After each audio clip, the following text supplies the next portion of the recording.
Aparte de eso, o además de eso, tratar de ver todo lo que la radiografía nos muestra.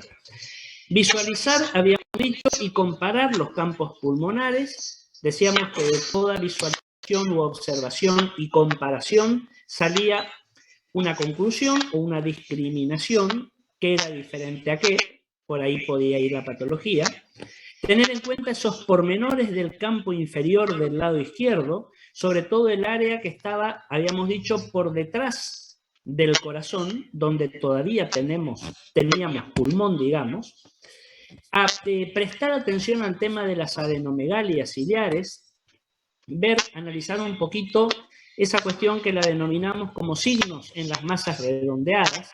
Hay muchas patologías en el paciente pediátrico que van a aparecerse, nos van a ser evidentes como masas redondeadas. Buscar si hubiera o si el paciente lo justifica signos de neumotórax y meternos un poco y analizar un poco más detalladamente que de costumbre el mediastino. Y nosotros habíamos trabajado, recuerden, sobre ese primer punto que era la importancia de la técnica correcta.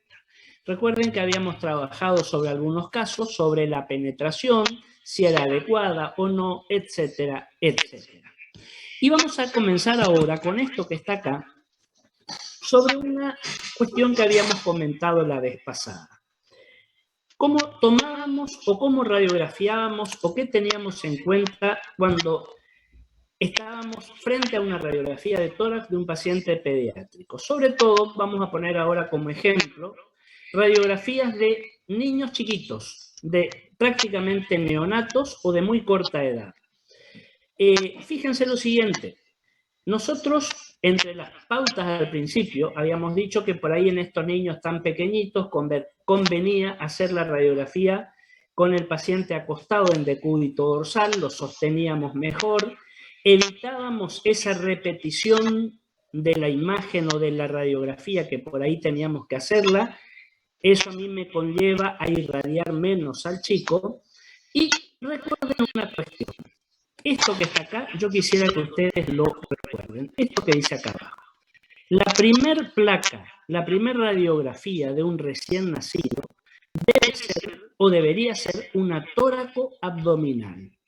Es decir, nosotros en el paciente adulto lo tenemos perfectamente sabido que al tórax lo radiografiamos por un lado y al abdomen aparte, por una cuestión de tamaño, por una cuestión de densidades, fundamentalmente, la densidad, el espesor torácico, el contenido torácico es muy diferente a la realidad anatómica del abdomen.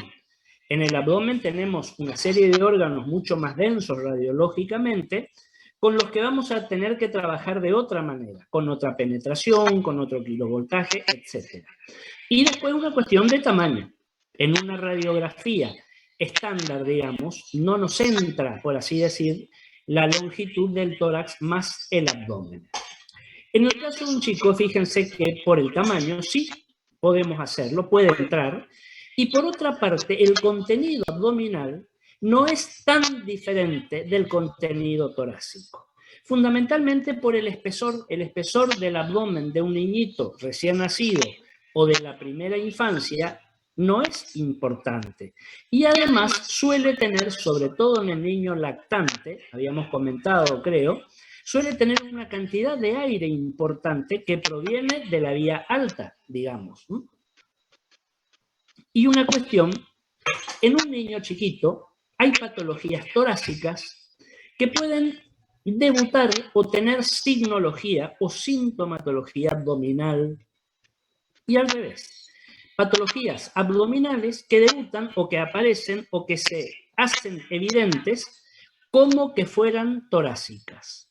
Entonces, si podemos en una radiografía tener todo un panorama tóraco-abdominal, mejor.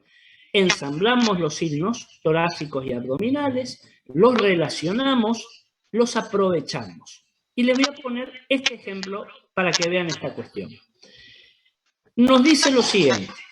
Vamos a radiografiar a 3 niños, 3 chiquitos recién nacidos con dificultad respiratoria. Punto. El único dato clínico o semiológico que tenemos. Dificultad respiratoria y son recién nacidos. Si yo digo un chico o un paciente con dificultad respiratoria, bueno, lo primero que me viene a la cabeza es, le pido una radiografía de tórax. Lógico. El médico, el pediatra o quien fuera, le pide la radiografía de tórax a estos 3 chiquitos. Estas 3 radiografías de tórax, obviamente, no corresponden al mismo paciente. Estamos hablando de 3 recién nacidos. Y acá tienen las 3 radiografías de tórax. Y yo quiero que analicemos, que veamos, analicemos los informes hechos o como los hubiera hecho un radiólogo. Caso número 1. Un chiquito recién nacido con dificultad respiratoria, un distrés respiratorio, lo que fuera. Y me informan lo siguiente. Imágenes cavitarias múltiples en el hemitórax izquierdo. Vayan siguiendo, por favor, en la imagen. Imágenes cavitarias múltiples en el hemitórax izquierdo con signo de desplazamiento contralateral del mediastino. ¿De acuerdo?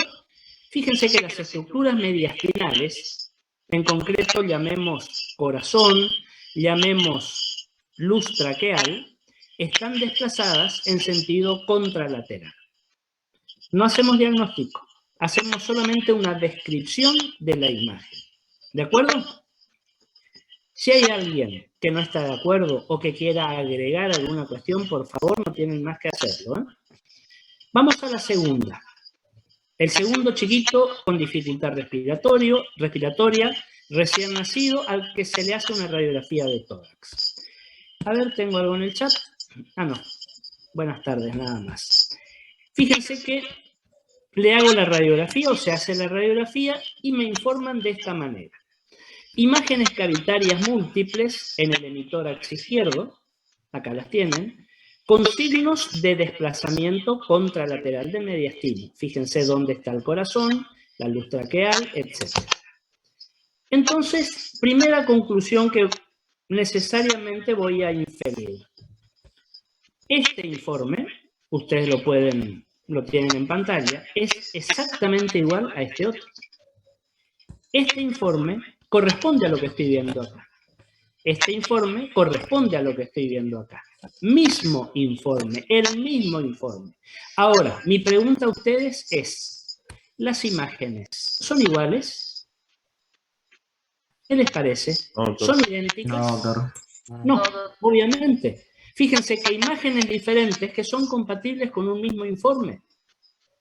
Y vamos al tercer caso. Tenemos esta radiografía y acá nos dice una imagen de condensación en el hemitórax derecho con desplazamiento ipsolateral del mediastino, homolateral, hacia el mismo lado. Otro informe, sí. Estos signos que aparecen son compatibles con esta descripción. Un informe totalmente diferente a los anteriores, pero una radiografía que no es tan diferente a las anteriores. ¿De acuerdo? ¿Estamos hasta acá? Sí. Ahora, fíjense lo que dice acá abajo. La primera placa de un recién nacido debe ser tóraco-abdominal. Muy bien. Fíjense lo que les muestro ahora. Ahí tienen las placas. En realidad, las 3 eran tóraco-abdominales. Yo, por una cuestión didáctica, las corté primero para mostrarles solamente el tórax en los 3 casos. Con ese informe que bien lo hubiera hecho un radiólogo. Ahora, fíjense que acá tenemos la radiografía tóraco-abdominal de los 3 casos anteriores. Y yo les pregunto, acá están los diagnósticos, después los vamos a analizar, como habíamos dicho la vez pasada. En este entrenamiento, el diagnóstico no es para mí lo más significativo. Me importa sí el método, el camino, pero el diagnóstico lo vamos a tener con seguridad, no solamente con una radiografía, sino serán necesarias otras técnicas. Ahora, fíjense las 3 tóraco-abdominales. Los 3 tórax ya los vimos. Fíjense ahora los 3 abdómenes, el del chiquito número 1, el del chiquito número 2 y el del paciente número 3. Yo les pregunto, ¿los 3 abdómenes son iguales? No. No, no son iguales. No son iguales. A pesar de que los tórax sí tienen muchos signos en común, muchas cuestiones en común. Pero fíjense que los abdómenes totalmente diferentes. Bueno, ¿qué tenemos que hacer? Lo siguiente, ensamblemos lo abdominal con lo torácico. Porque nosotros muchas veces didácticamente o anatómicamente separamos y decimos el tórax tal cosa, el abdomen tal otra cosa. Pero fíjense que en la realidad, en el cuerpo, en el cuerpito de ese niño, están divididos por una estructura muy finita que es el diafragma. Están muy relacionados uno con otro, el tórax con el abdomen. ¿Y qué tenemos que tener en cuenta si queremos ensamblar o integrar el abdomen al tórax? ¿Se acuerdan cuando hablábamos de directa de abdomen? En el paciente adulto, en cualquier paciente. Y hablábamos del patrón aéreo abdominal y decíamos cuál era el patrón aéreo abdominal, es decir, cómo veíamos el aire o el gas en el abdomen de un paciente. ¿Decir aire o gas es lo mismo? No, no es lo mismo. Aire es todo aquello que entra por arriba, por vía oral. Gas es lo que se produce adentro como parte de todas las etapas digestivas, sobre todo en el colon, por supuesto, obviamente, con densidades similares radiológicamente hablando. Pero el aire tiene su origen, el gas tiene el suyo. Y fíjense si analizamos los patrones aéreos. Cuando nosotros hablábamos de patrón aéreo, recuerden, nos teníamos que hacer dos preguntas. La primera, ¿cuánto? ¿Cuánto de aire hay? No tenemos volúmenes estipulados, protocolizados. Sí nos tiene que preocupar cuando tenemos mucho aire. Un híleo, un cuadro obstructivo, oclusivo, un abdomen agudo, lo que fuera. Cuando tenemos menos aire, no es tan preocupante. ¿El cuánto? La otra pregunta que nos teníamos que hacer, ¿dónde? Es decir, ¿dónde tenemos aire? Lo normal, ¿dónde sería? Dentro de las vísceras. Llámese estómago, llámese intestino delgado, llámese colon. Eso es lo normal. ¿Qué sería lo patológico? El aire o el gas por fuera de las vísceras. El neumoperitoneo. La perforación de una víscera hueca, la ruptura de un divertículo, etcétera, las causas que ustedes quieran. Entonces, en base a todo esto que estamos comentando, analicemos un poquito el patrón aéreo abdominal de estos tres niños. Fíjense en este chiquito. Habíamos hablado acá como unas imágenes de tipo cavitario, creo que decía, cavitarias múltiples en el hemitórax izquierdo con desplazamiento contralateral del mediastino. Muy bien. ¿Qué encuentro en el abdomen? Fíjense que encuentro una gran cantidad de aire también. Es decir, un estómago grande, esta cámara gástrica como una burbuja única. Recuerden que el niñito, sobre todo si es un niño que está mamando, traga mucho aire. Traga aire cuando mama, traga aire cuando llora, traga aire cuando respira. Con un conglomerado acá de imágenes aéreas o gaseosas, digamos, que tendrá que ver con el delgado, con parte del colon, etcétera, etcétera. Pero aparte de eso, fíjense que me llama también la atención esta radiodensidad grande, homogénea, que corresponde al hígado, por supuesto. Recuerden que en un niño chiquito, recién nacido y muy pequeño, se suele considerar como una ligera hepatomegalia fisiológica. Es como que hasta que el hígado se ponga a tono con la vida extrauterina, hasta que se acomoda, lo podemos llegar a ver como más importante, más evidente. Fíjense que la cámara gástrica, el estómago, está en su sitio, por debajo del hemidiafragma izquierdo, y todo el conglomerado aéreo y gaseoso también por debajo de la densidad hepática por acá. Digamos que el patrón aéreo abdominal de este chiquito no me impresiona como patológico. Me podrán decir, pero tiene mucho aire, mucho gas. Sí, puede ser, pero les decía, en un niño chiquito, lactante, que toma la mamadera, que toma la teta, no me preocupa que tenga mucho aire. Que sea un chico que llora mucho, traga aire. Entonces, aparte, habíamos dicho que la característica o el motivo con el que comenzamos era dificultad respiratoria. Podrá estar disneico, podrá tragar o introducir aire al respirar. Entonces, yo me puedo jugar o pensar de que esto es algo eminentemente torácico, pulmonar.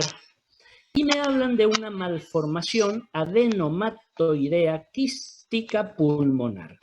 Aclaramos, una patología rara, que seguramente no la voy a diagnosticar solamente con una radiografía tóraco-abdominal, obviamente. A este chico se lo habrá estudiado. Sí o sí se le habrá hecho una tomografía computada. Se habrá estudiado a fondo con esa tomografía el área pulmonar. ¿Hay parénquima pulmonar? ¿Está comprometido? ¿Qué pasa acá? ¿Por qué estas formaciones adenomatoideas en este pulmón? Con contenido quístico también. Fíjense que es algo que está ocupando lugar, que está actuando como una patología ocupante, expansiva, por lo que a mí me empuja, me desplaza el mediastino hacia el otro lado. Pero fíjense que si ensamblo lo abdominal con lo torácico, puedo decir, no, esto en abdomen prácticamente no hay nada que me impacte. La cosa pasa por lo torácico, más específicamente en este chico por lo pulmonar. Vamos al segundo caso. Niño número 2. Fíjense, recuerdo, les pongo un minutito, el mismo informe, imágenes cavitarias múltiples en el hemitórax izquierdo, con desplazamiento del mediastino hacia el otro lado. Muy bien. Acá tenemos la región del tórax, que ya la analizamos, y bajemos un escalón y miremos el abdomen. Toda esta región abdominopelviana. Y yo les pregunto, ¿cómo está el patrón aéreo abdominal de este chiquito número 2? ¿Qué les parece? ¿Hay aire? ¿Hay gas en el abdomen? ¿Hay gas? Yo no veo nada de gas en el abdomen. Fíjense que acá se ve algo como una pequeña lonjita de aire. El resto, absolutamente nada. La densidad hepática, pero después se terminó, no hay más gas. Entonces, al no tener este patrón aéreo como corresponde, al ser lo más llamativo, y bueno, acá la patología está pasando por acá, o por algo que tenga relación con esto otro, pero que esto está muy involucrado. Y me dan este diagnóstico, una hernia de Bogdalek. ¿Saben ustedes lo que es la hernia de Bogdalek? La hernia de Bogdalek es una hernia diafragmática no hiatal, porque recuerden que las hernias pueden ser hiatales o no hiatales, digamos. ¿Qué es una hernia? Así, en general, es el pasaje de un órgano a través de un orificio anatómico que va a un lugar que no le corresponde y se ubica en un lugar que no es el normal. Las hernias hiatales son frecuentes en el paciente adulto, ¿verdad? Reflujo gastroesofágico, el dolor epigástrico, toda la sintomatología que ustedes conocen de un paciente con una hernia hiatal, acidez, reflujo, pasaje de jugo gástrico, en fin. Pero hay otras hernias, fundamentalmente dos tipos, que no son hiatales. Son generalmente congénitas y se van a producir el pasaje de los órganos afectados por orificios que no son el hiato esofágico. El hiato esofágico sabemos que es el agujero, el ojal que hay en el diafragma a través del cual el esófago pasa del tórax al abdomen. Bueno, suelen haber dos orificios anómalos congénitamente. Uno que está ubicado por delante del hiato, otro que está ubicado por detrás del hiato. El que está ubicado por detrás del hiato suele ser más grande. Entonces, por diferencia de presiones entre la presión abdominal y la presión torácica, ¿cuál ganaría? ¿Cuál es más fuerte? ¿Cuál es más potente? ¿La presión abdominal o la presión torácica en condiciones normales? ¿Cuál es positiva? ¿Cuál es negativa? La torácica. ¿Qué es la torácica? Es negativa. ¿Cómo? Negativa. Negativo. ¿Y la abdominal? Positiva. Entre lo positivo y lo negativo gana lo positivo, tiene más fuerza. Entonces, todas estas imágenes cavitarias que ustedes están viendo acá, o de aspecto cavitario, es el intestino delgado de este chico. Esta imagen más grande que ustedes ven acá es la cámara gástrica de este chico.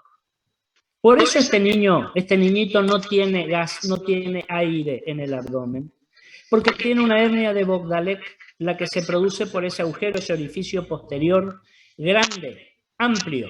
Entonces, fíjense, todo el conglomerado de vísceras abdominales, o casi todas las que pueden, se van a herniar y van a pasar a la cavidad torácica. Y como ese orificio estaría a nivel del hemidiafragma izquierdo, obviamente, empujan, hacen un efecto expansivo del mediastino hacia el otro lado. Este chico tenía una hernia de Bogdalek, que es una patología diafragmática, no es una patología torácica. Si ustedes quieren, ni siquiera abdominal.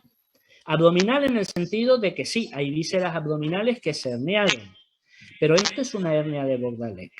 Cuando ven todas estas imágenes acá, pero no ven aire en el abdomen, un niñito no puede no tener aire en el abdomen, porque este niño llora, porque este niño grita, porque este niño mama, porque este niño respira. Entonces, acá están las vísceras huecas abdominales. Sospecha diagnóstica con la radiografía, después lo confirmarán. ¿Cómo lo confirman?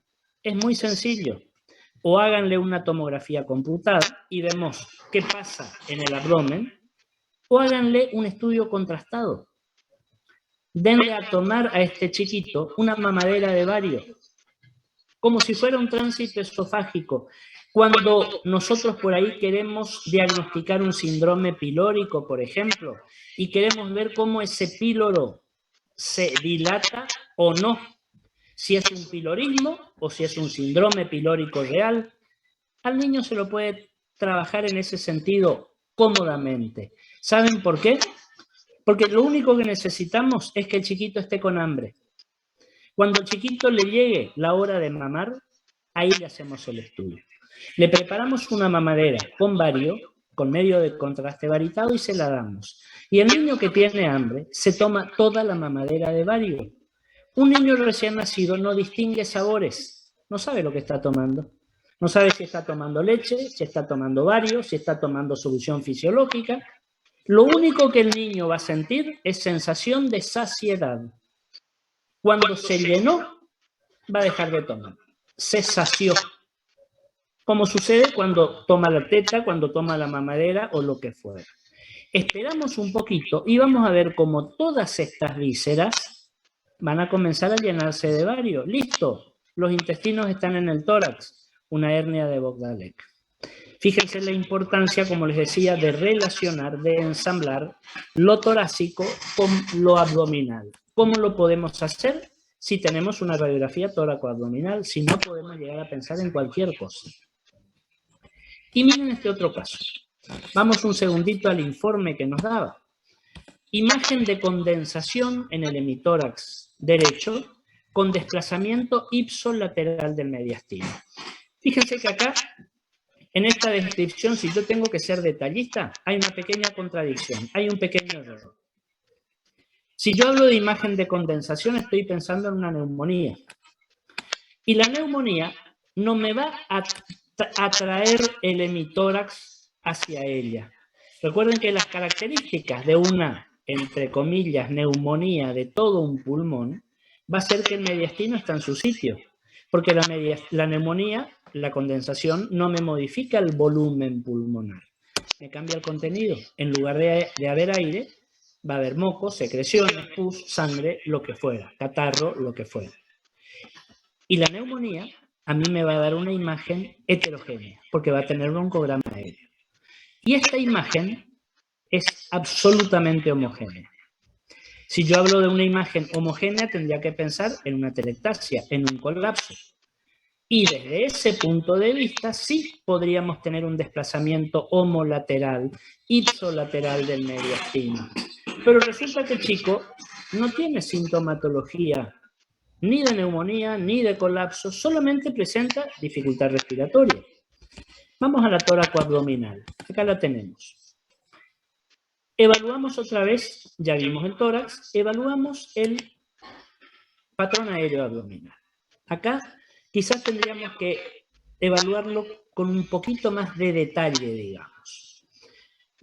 Evaluemos las imágenes aéreas o gaseosas. Me llama la atención esto que está acá, que es la cámara gástrica, punto, en su sitio normal, por debajo del hemidiafragma izquierdo, con una imagen compatible con un nivel hidroaéreo, porque siempre dentro del estómago todos tenemos aire y tenemos líquido, y si está ubicado de pie, se va a marcar un nivel. Estos chicos estaban de pie, no estaban acostados. Fíjense cómo están los hombros, fíjense cómo están los bracitos, están sostenidos. Depende de la sistemática de estudio de cada lugar.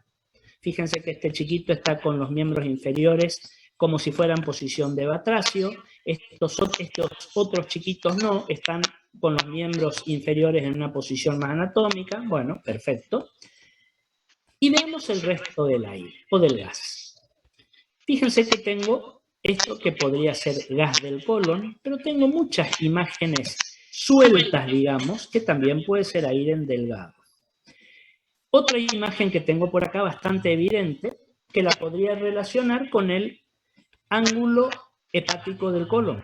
¿Se acuerdan? Que sube desde el ciego, colon derecho ascendente, ángulo hepático, colon transverso, ángulo esplénico del colon, punto más alto, colon descendente, sigmoide, etcétera, etcétera.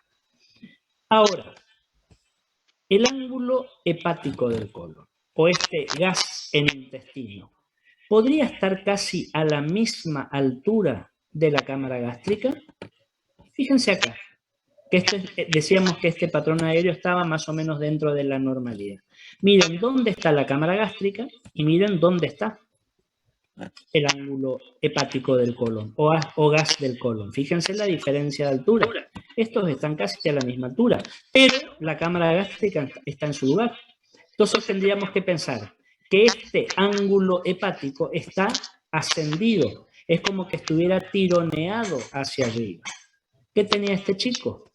Una eventración diafragmática derecha. O sea, esto denso y homogéneo que está acá es el hígado. Porque este chico tiene una eventración como una alteración congénita, como una cuestión quirúrgica, lo que fuera. Pero fíjense la importancia nuevamente de la relación entre la imagen abdominal con la imagen torácica. En este niño número 3, vuelvo a repetir, a decir lo que habíamos comentado, con esta radiografía tóraco-abdominal solamente no vamos a hacer diagnóstico. Seguramente se le habrá efectuado una tomografía de tórax y una tomografía de abdomen. Se le pudo haber hecho algún estudio contrastado para ver qué pasa con las vísceras a este nivel cuando va llegando al medio de contraste, pero estos 3 ejemplos, nada más que como manera de rubricar lo que decíamos de la importancia de la tóraco-abdominal en un niñito recién nacido. ¿Alguna pregunta hasta acá? ¿Algo que no haya quedado claro? Doctor, le hago una pregunta. ¿Cómo no? ¿Hay alguna manera de diferenciar que la placa del medio no sea una oblicua? ¿No sea una oblicua? No, no es una oblicua. Estas otras dos, sí, por supuesto que están mucho mejor centradas. No es una oblicua porque fíjense que las vértebras las veo como que estuvieran de frente. Ambas crestas ilíacas o ambos ilíacos los vemos casi iguales, con las diferencias lógicas porque esta cintura pelviana todavía no completó su desarrollo osteoarticular. Fíjense los agujeros obturadores como todavía están están abiertos. Fíjense esto que está acá, esta escotadura ilioisquiática todavía está abierta. De la cabeza del fémur. Entonces, de esa manera vemos como una pequeña está bastante lateral. Eso tiene que ver también con la manera en que se sostiene al niño. No a todos los niños se los sostiene de la misma manera, porque el estado físico del niño no es el mismo. Entonces, a un chiquito tan pequeño, donde se lo sostiene, pero no se lo contiene bien, digamos, se pueden dar estos vicios o estas incorrecciones desde el punto de vista técnico. Fíjense dónde vemos una clavícula y fíjense que la otra está metida por acá. No son simétricas como deberían verse. Aparte, o una oblicua de tórax no tiene ningún sentido hacerle en un chico en el que estamos estudiando para nada. Las oblicuas de tórax se hacían antes cuando por ahí queríamos ver trayectos esofágicos, cardiomegalias, para ver cómo comprimían el corazón, sobre todo la aurícula izquierda, el trayecto esofágico, pero y todo eso con ecocardiografía nos olvidamos de esto otro. Tenemos información mucho más fidedigna, mucho menos invasiva para el niño, con resultados mucho más útiles. No está tan bien centrado como este que está acá o como este que está acá. Fíjense las clavículas prácticamente simétricas en estos casos. Fíjense los arcos costales casi simétricos con estos otros, y acá no se da esa situación. ¿De acuerdo? Gracias. De nada. Vamos a ver algunos conceptos antes de pasar al punto siguiente. Algunas consideraciones técnicas. Fíjense que para un chiquito, la sala de rayos del recién nacido muchas veces es su incubadora. ¿Por qué razón? Porque hay situaciones en las que no lo vamos a sacar de su incubadora. Vamos a ir nosotros con el aparato de rayos rodante o portátil hasta neonatología, por ejemplo. No siempre al paciente lo llevamos al servicio de rayos. Hay pacientes a los que no vamos a llevar. Un paciente que está en terapia y no se lo pueden mover. Un paciente que está intubado. Un paciente que está en una unidad coronaria muy severamente controlado. Nos tendremos que manejar con los equipos portátiles. En el caso del recién nacido, internado en pediatría o en neonatología, nos manejamos muy bien. ¿Por qué?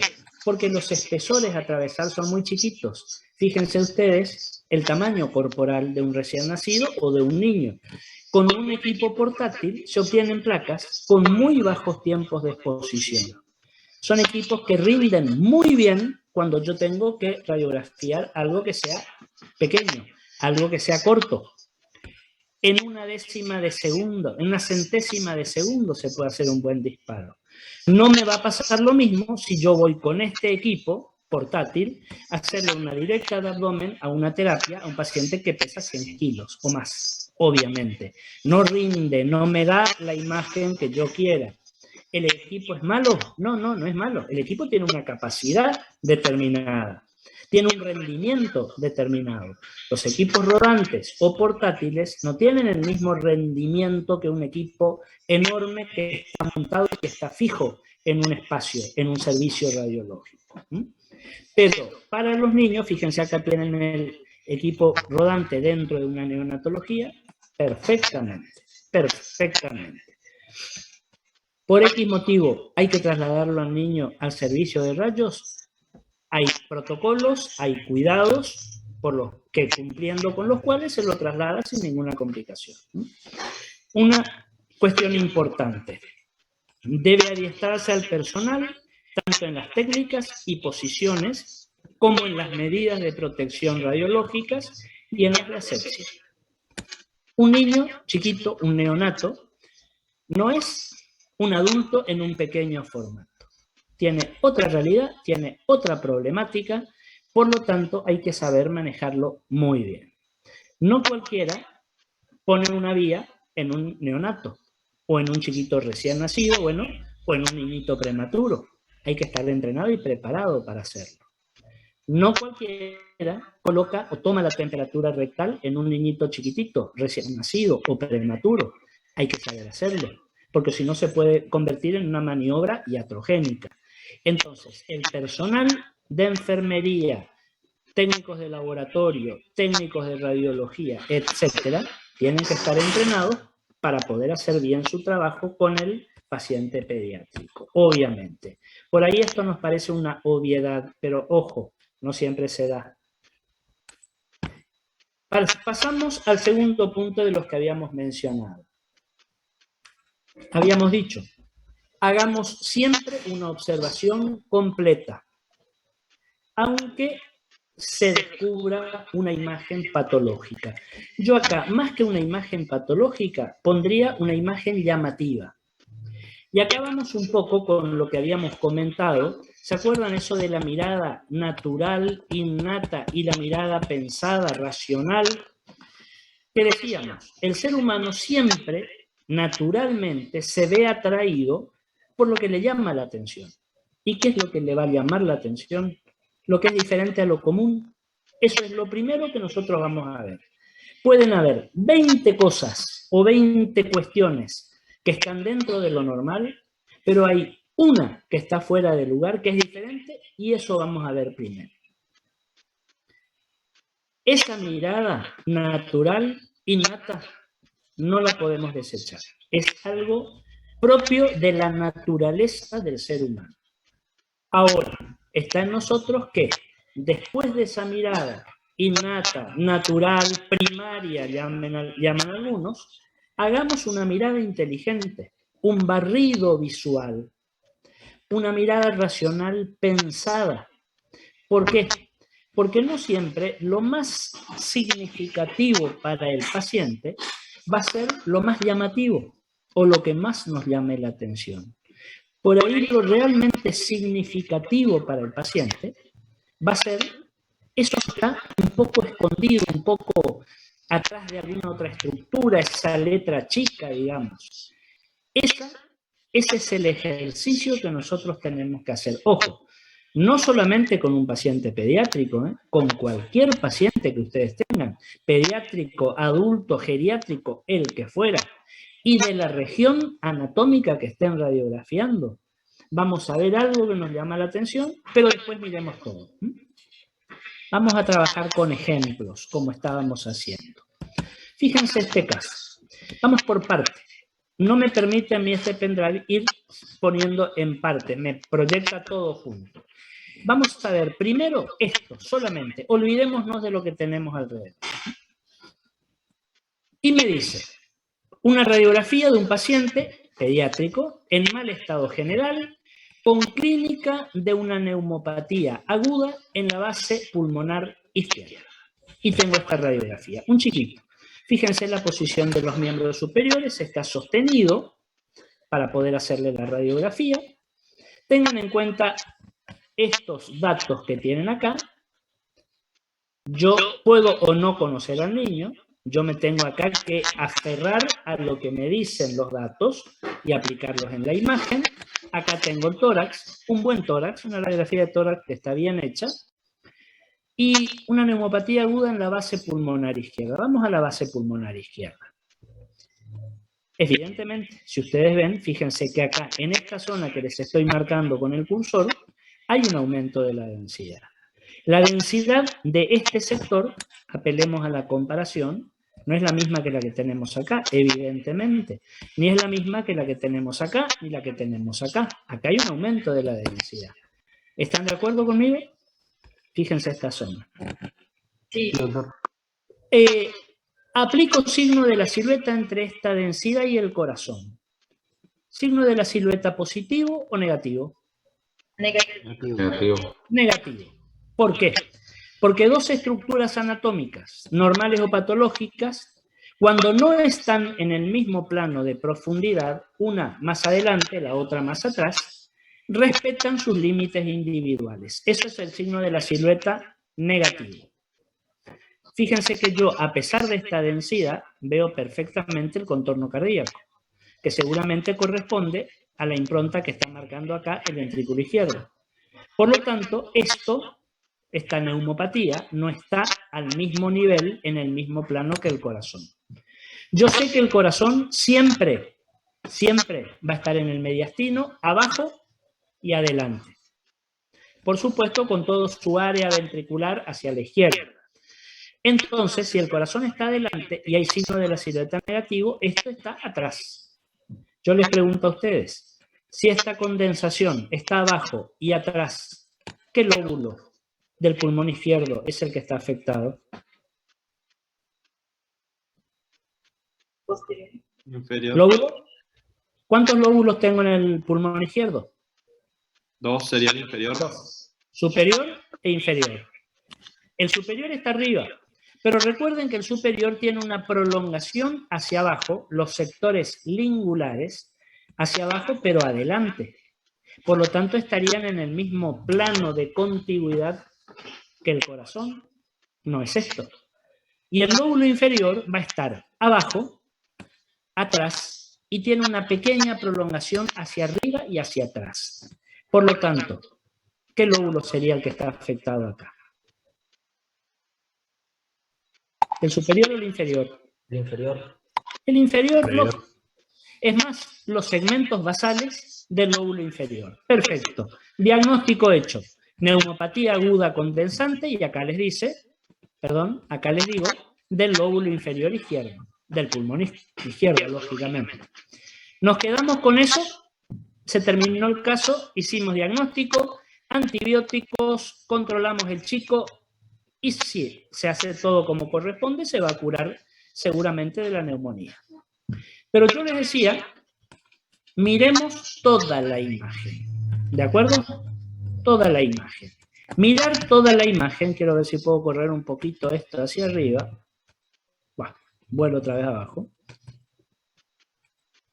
Si yo miro toda la imagen, miren por favor el bracito derecho de este niño. El húmero. Porque yo acá tengo el hombro derecho, el hombro izquierdo. Clavícula. Acá la veo la clavícula como doblada, pero es por la pequeña distorsión, nada más la pequeña rotación que hizo el niño. Escápula, quiero decir. Húmero, que acá por la posición del niño veo bastante bien el número, porque el niño está colgado, está con los brazos hacia arriba. Si tuviera los brazos a los lados, no lo voy a ver tan bien. Y miren esto que me aparece acá. Acá hay algo que me tiene que llamar la atención. Ampliamos la imagen, acá la tienen. A ver si puedo, no sé por qué no puedo sacar. Bueno, ahí la tengo. Voy a mantener así un ratito. Fíjense, volvimos otra vez. Bueno, fíjense la imagen en el húmero derecho, en la imagen ampliada. Y vamos al otro húmero. Miren el húmero del lado izquierdo. Otra imagen radiolúcida, radiotransparente. Y si analizo un poco más el continente, ¿se acuerdan que decíamos tenemos que mirar las costillas? Cosa que habitualmente no lo hacemos. Es como que las costillas no están o están siempre bien. Hay que mirar las costillas. Mirar comparativamente, de un lado del otro, par por par. Y miren esta costilla que está acá. Compárenla, por favor, con las otras o con su costilla contralateral. Amplío esta imagen. Miren acá. Fíjense, esta imagen, sobre todo, es muy parecida a esta que está acá. También a esta.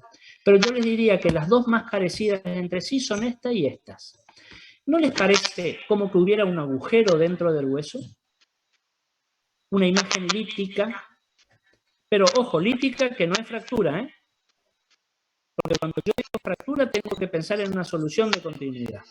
Es el hueso que yo lo partí, lo corté y se separó. Un trazo de fractura.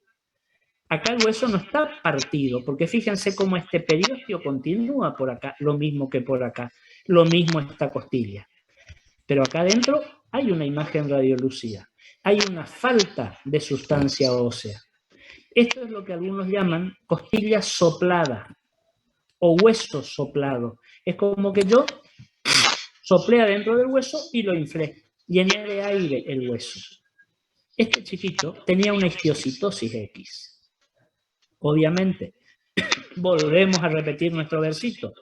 No vamos a hacer este diagnóstico complejo con una radiografía de tórax, en un número que casi se me está escapando de la radiografía. No, pero debe ser el puntapié inicial, la puerta de partida, para seguir estudiando a este chico. Fíjense que este chico, esta neumopatía, es totalmente secundaria al lado de lo que puede significar esta otra patología. Entonces, ¿qué quiero decir con eso? ¿Que no le demos bolilla a esto? No, por supuesto que no. Hay que curar esto, porque toda neumonía en un chico puede llegar a ser grave. Pero, por favor, nuestra atención tiene que ir a esto y a ver qué podemos hacer, qué podemos ofrecerle a este chico para tratar de solucionar un poco esta patología degenerativa que esa sí que puede llegar a ser peligrosa para el niño. Entonces, si yo no miro todo, volvemos al punto de partida, si yo no observo todo, lo más probable es que esto no lo vea, que esto no lo vea y que esto no lo vea. Porque son partes del continente óseo, sí, pero que muchas veces no miramos. Y si el chico me llega con esa clínica de neumopatía aguda y lo oculto y logro escuchar cómo está ese pulmón acá abajo del lado izquierdo, hago la radiografía, listo, tengo el diagnóstico, receto lo que tengo que recetar y vuelva para el control. Pero esto otro va a seguir en marcha, va a seguir en curso. Entonces, mirar todo lo que la radiografía nos muestra. ¿Alguna pregunta? Vamos a otro caso. Vamos a ver solamente esta placa primero. Nos olvidamos del resto y de lo que dice abajo y demás. ¿Qué datos clínicos tengo de este chiquito? No tan un niño, no tan chiquito como el caso anterior, pero todavía no ha terminado su crecimiento ni su desarrollo. Me dicen un paciente en mal estado general. Ojo, mal estado general. Como dato accesorio o no, proviene de un entorno tuberculoso. Y fíjense que le hago una radiografía de tórax de frente. Con una constitución, una conformación torácica anatómica ya no tan propia del niño chiquito. Fíjense que es como que ya se va acercando al tórax del adulto o del joven o del adolescente, si ustedes quieren. Entorno tuberculoso, bueno, fíjense que acá hay algo que no me está gustando, porque veo una opacidad nodular pulmonar, evidentemente. ¿Que lo puedo relacionar con esto? Por supuesto que sí. Ahora, todas las opacidades nodulares, pulmonares, ¿tienen que responder sí o sí a una tuberculosis si eventualmente la tuviera? No, es una posibilidad. Pero miremos más detalladamente la radiografía. Fíjense el corazón, fíjense el área cardíaca, el ancho. Yo les diría, si tomáramos el índice cardiotorácico, es decir, esa relación entre el diámetro del corazón y del tórax del paciente, ya sea un niño, un adulto o quien sea, a mí me parecería, me arriesgo a decir que este índice cardiotorácico está dentro de lo normal. Estamos más o menos en 0,5, 0,50. Dicho de otra manera, este corazón yo pienso que puede entrar 2 veces en el ancho torácico. Dicho de otra manera, este corazón debe ocupar más o menos el 50% del ancho máximo torácico. Pero el ancho cardíaco, cuando yo llevo la vista hacia arriba y me voy a encontrar con el pedículo vascular, con los grandes vasos, llámese aorta torácica ascendente, callado, aorta torácica descendente, vena cava superior, vasos pulmonares, etc. Este pedículo debe ser significativamente más estrecho que el ancho cardíaco. Y fíjense este mediastino superior, lo que sería el pedículo vascular. Fíjense que si lo medimos no hay tanta diferencia con el ancho del corazón. Ensanchamiento mediastinal superior me dice acá. Perfecto. ¿Puede ser el timo? Porque ustedes saben que el timo me va a dar fisiológicamente, a la edad que corresponde, un ensanchamiento mediastinal superior. ¿Se acuerdan del signo de la vela? O de la ola o de la onda tímica. Ahora, en un chico con un tórax de este tamaño, ¿podría tener un timo todavía presente? Porque fíjense que este chico tiene más de 2 años, obviamente. Año y medio, menos de 1 año, hasta 2 años si quieren, podemos encontrar timo. Después se va involucionando, ustedes saben, en el adulto desapareció o quedan vestigios del timo. O sea, esto no puede ser un timo en un niño de esta edad. Y seguimos mirando, haciendo esa mirada racional. Comparen, por favor, los 2 hombros. Y dentro de los 3 huesos del hombro, es decir, clavícula, escápula, húmero, fíjense el húmero. Un húmero, fíjense acá del lado izquierdo, donde tenemos el núcleo de osificación de la cabeza del húmero, o de la epífisis. Recuerden que todo hueso largo tiene una epífisis, o cabeza, o extremidad, una diáfisis, que es el cuerpo, y una región intermedia, que es la metáfisis, el cuello. Fíjense que este húmero está creciendo todavía, porque parece como que acá yo tengo un corte. No, no, no. Yo acá tengo el cartílago de crecimiento, el cartílago epifisiario. Recuerden que los huesos largos crecen a partir de sus cartílagos de crecimiento. Tienen un crecimiento encondral, como se llama. Esta es la cabeza del húmero que todavía no terminó de desarrollarse en longitud. Este chico no completó todavía su desarrollo pondoestatural. Ahora, miro este húmero, voy al otro lado y miren este húmero. ¿Lo veo igual? ¿Está igual? Fíjense el aspecto, fíjense la densidad, fíjense la homogeneidad o no que tiene. Ampliamos la imagen, acá la tiene. Fíjense que en el núcleo de osificación de la cabeza, sí, no está tan diferente del otro lado. El cartílago de crecimiento sigue, está presente, acá lo tienen del otro lado. Pero miren esta parte diafisaria proximal, digamos. Una densidad absolutamente heterogénea, como que estuviera totalmente carcomido, como que estuviera apolillado, si ustedes quieren.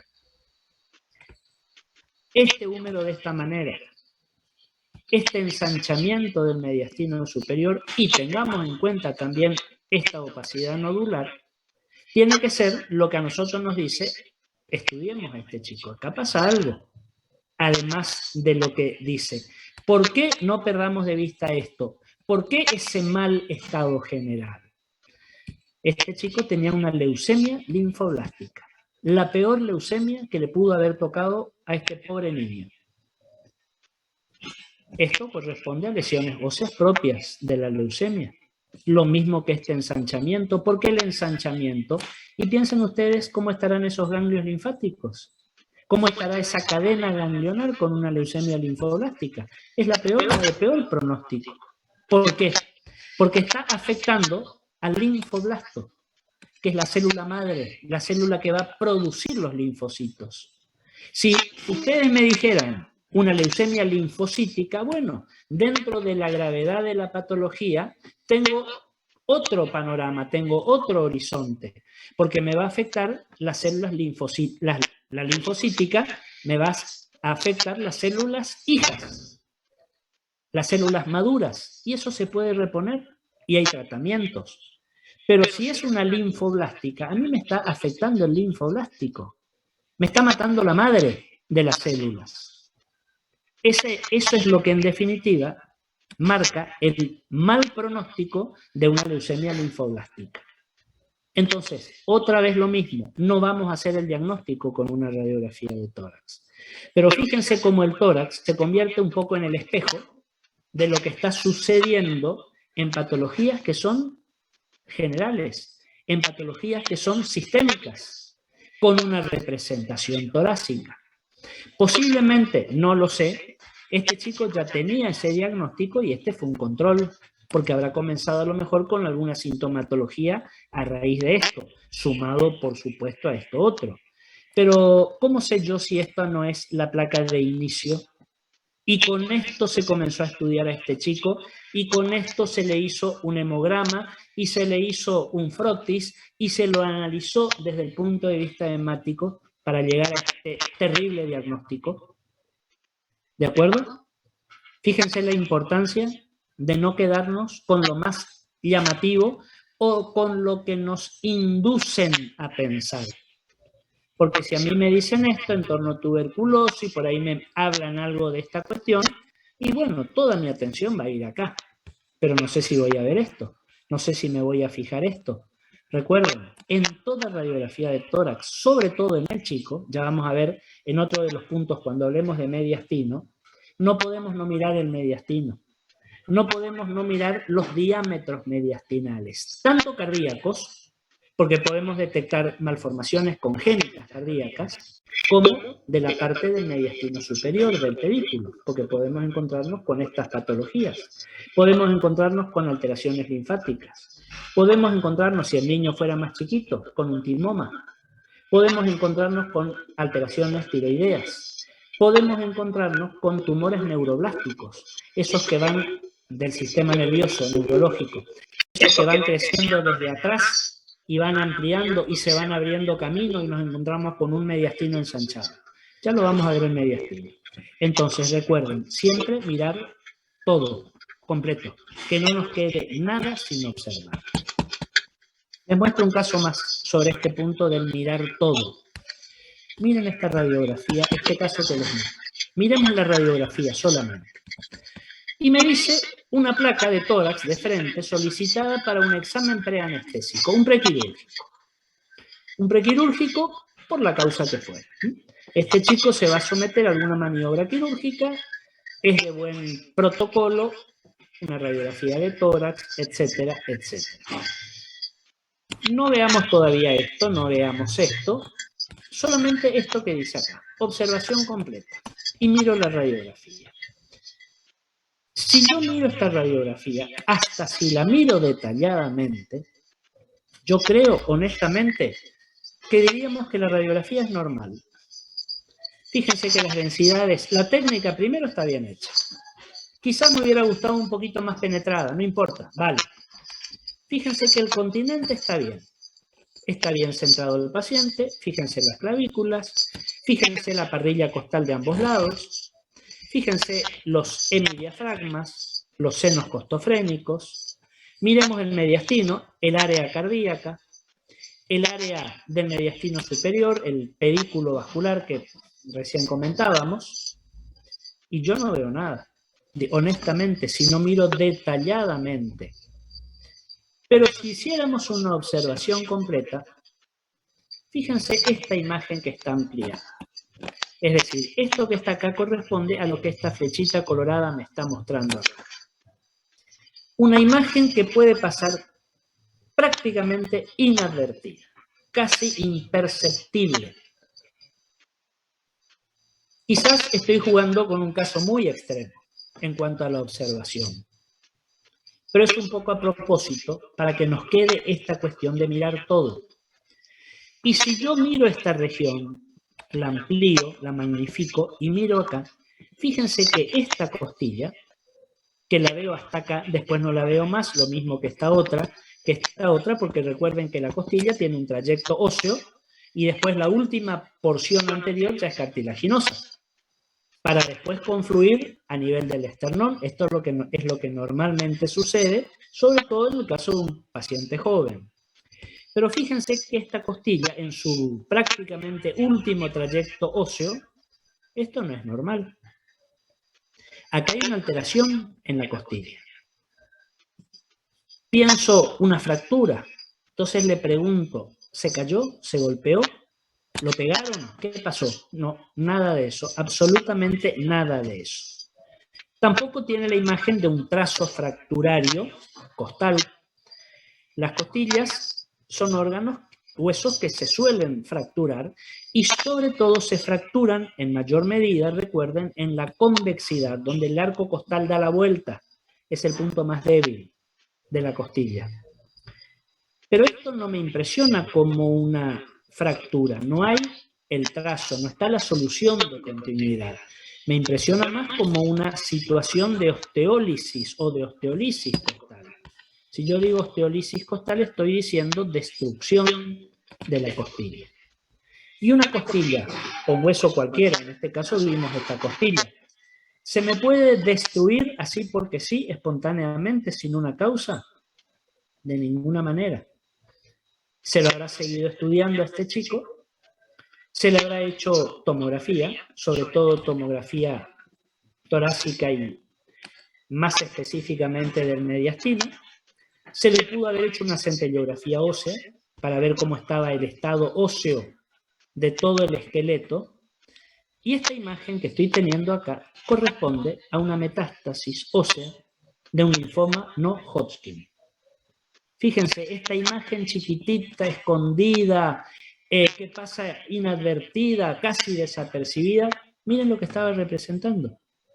Una metástasis ósea en una costilla. Que a mí eso ya me tiene que preocupar. Ojalá sea la única costilla, no sé, realmente. No sé si no tiene más metástasis. Por esto les decía, tiene que ir a una centellografía ósea. Recuerden que la centellografía, la medicina nuclear, los estudios por cámara gamma, son el método de elección para el rastreo de metástasis óseas. Obviamente, con estudios hematológicos, etcétera, etcétera, se habrá hecho el diagnóstico de un linfoma no Hodgkin. Hay una gran variedad. Ojo, no son patologías frecuentes, afortunadamente. Con una radiografía de tórax, les digo nuevamente, no vamos a hacer este diagnóstico. Pero si yo analizo, observo y encuentro la imagen, eso es lo que a mí me tiene que abrir la cabeza y decir, no, acá está pasando algo. Sigamos estudiando a este chico. No informemos la placa como normal y que el chico vaya a la maniobra quirúrgica que tenga que hacerse sin problemas. Porque posiblemente para lo que el niño, el chico, el joven se sometió a esta radiografía, el fin, no era para nada tan significativo como esto otro que está teniendo acá. ¿De acuerdo? Entonces, recuerden esa cuestión de mirar todo, de no quedarnos con una parte de lo que estamos viendo. Y si les parece, avanzamos un punto más, el último, el tercer punto de toda esa secuencia de 8. Por favor, si hay alguna pregunta o algo que quieran que se vuelva. Cuando yo les presenté estos 8 puntos, les dije que nosotros teníamos a nivel del tórax el beneficio de la comparación, porque tenemos dos estructuras que son los dos hemitórax muy parecidos, no iguales, muy parecidos, que tienen dos órganos que son muy parecidos, no iguales, que son los pulmones, y que a mí me pueden servir como referentes uno en relación al otro cuando estoy tratando de hacer un diagnóstico. Fíjense que de la visualización, el mirar la imagen y comparar los pulmones, puedo obtener una conclusión, una discriminación. ¿Son iguales? ¿No son iguales? ¿Tienen la misma densidad? ¿No tienen la misma densidad? ¿Tienen el mismo tamaño? ¿No tienen el mismo tamaño? ¿Tienen la misma vasculatura? ¿No tienen la misma vasculatura? En fin, una serie de parámetros referenciales podemos tomar. Y vayamos a un caso. Fíjense este que está acá. Dos radiografías de tórax. Miremos esta primera. Y me dice, si el pediatra sospecha una broncoaspiración de un cuerpo extraño, obviamente, lo primero que le va a venir a la cabeza es le pido una radiografía de tórax. Perfecto. Pero si yo, pediatra, hago el pedido para el niño fulano de tal y pido una radiografía de tórax frente, punto, nada más, el técnico, el productor de la imagen, a mí me va a hacer una radiografía de tórax de frente, obviamente en inspiración. ¿Se acuerdan que eso es lo rutinario? Inspiración profunda, apnea momentánea, respire hondo, aguante, le hago la radiografía. Entonces, si no especificamos otra cosa, solamente radiografía de tórax de frente, me encuentro con esto. También un niño, porque fíjense la posición, fíjense los elementos óseos del hombro, como todavía están en proceso de desarrollo, de crecimiento, y me encuentro con esto. Y el pediatra sospechaba que el niño se aspiró algo. Piensen ustedes, es muy común en el niño pequeño llevarse todo a la boca. Acuérdense lo de la etapa oral, lo de la etapa anal, etc. No solamente el niño, hay pacientes más grandes que llevan toda la boca. O el paciente deficiente, lo mismo. Y muchas veces cuando se llevan algo a la boca o se meten algo en la nariz, se provoca el reflejo del estornudo o de la tos. Y cuando yo voy a estornudar, piensen ustedes, ¿qué es lo primero que voy a hacer? Cuando tengo ganas de estornudar y largo el estornudo. Lo primero que hago es una aspiración y después largo el estornudo. Con esa aspiración para estornudar, el niño se aspiró el cuerpo extraño, que pudo haberse metido en la boca o en la nariz un juguetito, una semillita, una bolita, un botón, lo que fuera.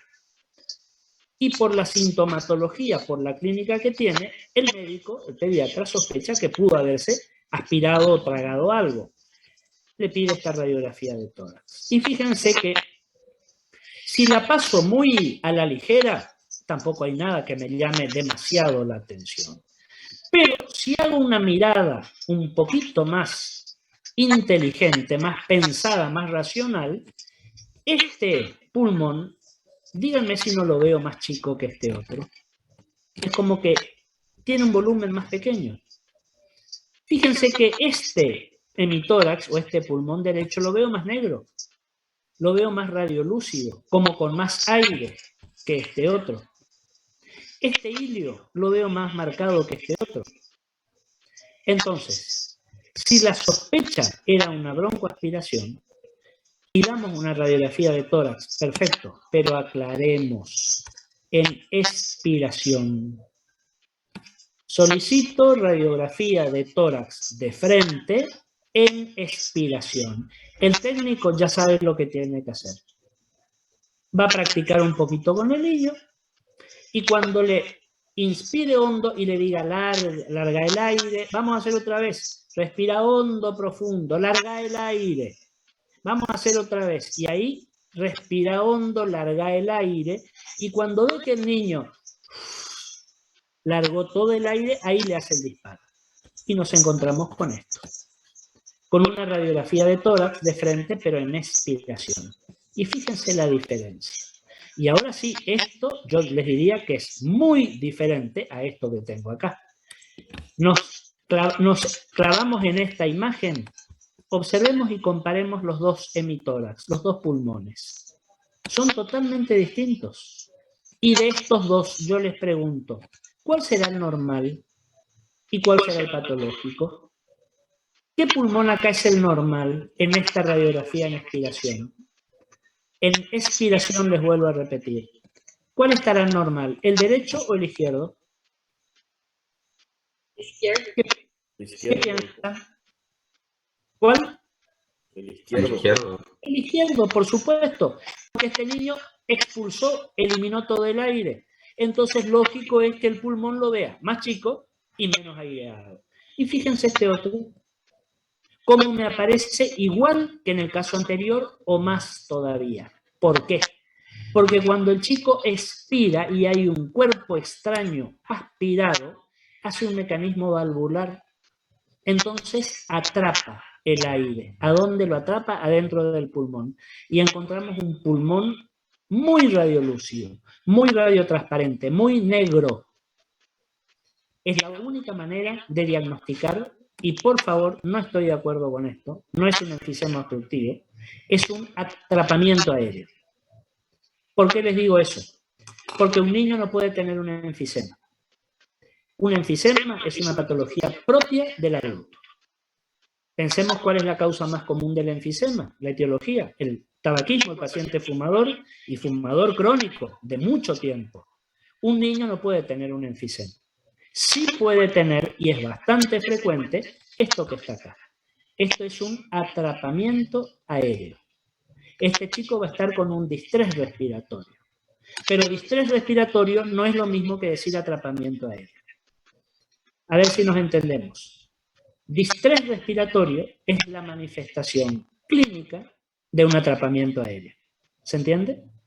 Porque si este chico está atrapando, está guardando aire, mete aire pero no puede sacar, obviamente va a estar con una disnea. Porque el distrés respiratorio en definitiva es una disnea. Entonces, recuérdenlo, sospecha de broncoaspiración, tórax en expiración. Y ahí lo van a poder diagnosticar. ¿De acuerdo? Y un caso más, y con esto ya terminamos. Fíjense este otro caso. Doctor. La de un niñito, también chico, fíjense la posición de los miembros superiores, fíjense los huesos, el esqueleto del hombro, en crecimiento, etcétera, como dijimos. Eso siempre nos da la pauta. Si quieren tener la certeza de que su paciente es un niño o no, miren los huesos, miren los hombros, miren este cartílago de crecimiento, miren esta cabecita como está suelta acá. Esta es la del húmero, esta es parte de las estructuras de la escápula. Y me dice secuela de bronquiolitis obliterante. Secuela. ¿Qué es la bronquiolitis obliterante? Una patología inflamatoria que puede convertirse en infecciosa, que me va a afectar a la vía aérea fina, a los bronquiolos, que me va a producir un efecto obliterante. ¿Qué es obliterante? Me cierra la vía aérea fina, los bronquiolos. Obliterar quiere decir cerrar, apretar, disminuir la luz. Una patología que la solemos ver en chicos chiquitos, en niñitos, sobre todo en invierno. Sobre todo los chicos que tienen una predisposición alérgica o una hipersensibilidad al frío. Por eso es una patología que suele verse mucho más en invierno, sobre todo en los inviernos fríos. Por ahí el invierno está frío y no tenemos tantos casos de bronquiolitis. Se quieren ver si hay secuelas, bueno, y se le pide una radiografía de tórax, de frente. Fíjense que acá está un área marcada con una línea de puntos colorados, acá hay otra, y fíjense que estas áreas que están remarcadas con los puntos colorados aparecen un poco más radiolúcidas, un poco más radiotransparentes, como con más aire. El resto, fíjense acá, fíjense acá, fíjense acá, no me aparecen tan radiolúcidas. Y me dice, se observan los siguientes signos. Hay una hiperinsuflación no generalizada, sino por áreas. Se refiere a estas áreas más hiperinsufladas, o más negras, o más aireadas, lo que no quiere decir que funcionalmente sean mejores. Ojo, ojo. Nuestros pulmones tienen una capacidad ventilatoria determinada para funcionar bien. Si tienen menos aire, funcionan mal, por supuesto. Pero si tienen más cantidad de aire, también funcionan mal. Atrapamiento aéreo. Vamos a encontrar bronquiectasias. Acá puede ser una, puede ser, les digo, porque observar una bronquiectasia en radiología es muy difícil. Y acá, fíjense, esta pequeña porción como atelectasias de estos lóbulos, es decir, pequeños colapsos, como que el pulmón está un tanto pegoteado a ese nivel. Esta alteración en la densidad por áreas también se llama aspecto parcheado, es como si fueran parches de distinta densidad en ambos pulmones, suele ser el signo de que este chiquito ha tenido una bronquiolitis obliterante y que no terminó todavía de superarla. Ahora, ¿quieren tener la mejor imagen de una bronquiolitis obliterante en un estado activo, agudo, o en una fase más crónica, o para evidenciar secuelas? Pídanle una tomografía computada. Acá la tienen. Miren la tomografía computada de ese chico o de otro, no importa. Secuela de bronquiolitis obliterante, siempre, recuérdenlo, TAC. Volvemos a marcar esas áreas. Fíjense, puntos rojos, puntos amarillos. Y en la tomografía computada, sobre todo si es de alta resolución, la de corte fino, esa que no deja nada de mostrarnos, fíjense cómo sí se manifiesta evidentemente la diferencia de densidades. Toda esta área es mucho más hipodensa que esta otra. Lo mismo que esta área es más hipodensa que esta. O digamos al revés, toda esta área que está por acá es mucho más hiperdensa que esta y que esta. Miren acá, en este otro caso. Un área de mayor hiperlucencia, más hipodensa. Decimos hipodensa o hiperdensa porque estamos hablando de tomografía, que es el lenguaje que ocupa. Y toda esta área, mucho más hiperdensa. Esta es la típica imagen parcheada, en parches, que nos da la bronquiolitis obliterante o sus secuelas. Fíjense que vamos a ver bronquiectasias. Esto es una bronquiectasia. Esto es una bronquiectasia. Esto se ve muy bien. Esto es muy bien. ¿Qué es una bronquiectasia? Un bronquio más dilatado, de mayor calibre. ¿Y cómo yo sé que está dilatado y que no es normal el calibre? Porque yo en este área tan periférica del pulmón no puedo tener un bronquio de ese calibre. Un bronquio de ese calibre puedo tener acá, puedo tener acá, puedo tener acá, acá. Fíjense, ¿por qué? Porque son los bronquios iliares o periliares, donde tengo bronquios más gruesos. Pero en la medida que los bronquios, junto con las arterias y las venas, se van metiendo en el pulmón, vamos teniendo la dicotomización y el afinamiento de estas tres estructuras, arteria, vena y bronquio. Entonces, a esta altura, en esta ubicación tan periférica, fíjense que acá ya está el borde, el límite del pulmón, esta no está muy lejos, esta tampoco, yo no puedo tener un bronquio de ese calibre. Esas son bronquiectasias, con seguridad, lo mismo esta otra que está acá. Entonces, ¿cuáles son las áreas patológicas y cuáles no? Las áreas de hiperlucencia es patológico. Tenemos una pobre vascularización y vamos a tener atrapamiento aéreo. ¿Cuál es lo normal? Estas áreas, esta o esta que está acá. Buena perfusión porque está perfundiendo y tiene una buena vascularización, obviamente. Acá hay atrapamiento aéreo, acá hay atrapamiento aéreo, acá hay atrapamiento aéreo. Conclusión. Un chiquito con una posible bronquiolitis obliterante para hacer el diagnóstico inicial, o para hacer la evolución de la patología, o para hacer la visualización de las secuelas, no se olviden esto. Sí o sí, una tomografía computada. Y si puede ser de alta resolución, como les dije, mejor todavía. Muy bien, estamos. ¿Alguna pregunta que quieran hacer? ¿Algo que no haya quedado claro, que quieran que vuelva a comentarles? Bueno, ¿cómo? No. Si no hay ninguna pregunta, vamos a volver a encontrarnos el miércoles próximo, 19:30, como siempre. Vamos a seguir con nuestro estudio del tórax pediátrico. Fíjense que es como un campo nuevo que se nos está abriendo. Nada de esto vimos cuando estudiábamos el tórax el año pasado. Pero hablábamos del tórax del adulto, del tórax tipo, del tórax básico, clásico. Les vuelvo a repetir y ustedes se darán cuenta. El niño, el paciente pediátrico, no es un adulto en un pequeño formato. Tiene normalidad y tiene patologías diferentes a las del adulto. Es como si nosotros habláramos del paciente geriátrico. Es otra historia. El niño no es un adulto en un tamaño chiquito. Por eso, todas estas cuestiones que estamos viendo. ¿Estamos entonces de acuerdo? Sí, doctor. Nos vemos el miércoles próximo a las 19:30, como siempre. ¿Estamos de acuerdo?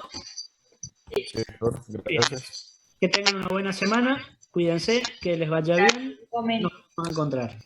Hasta luego. Hasta luego.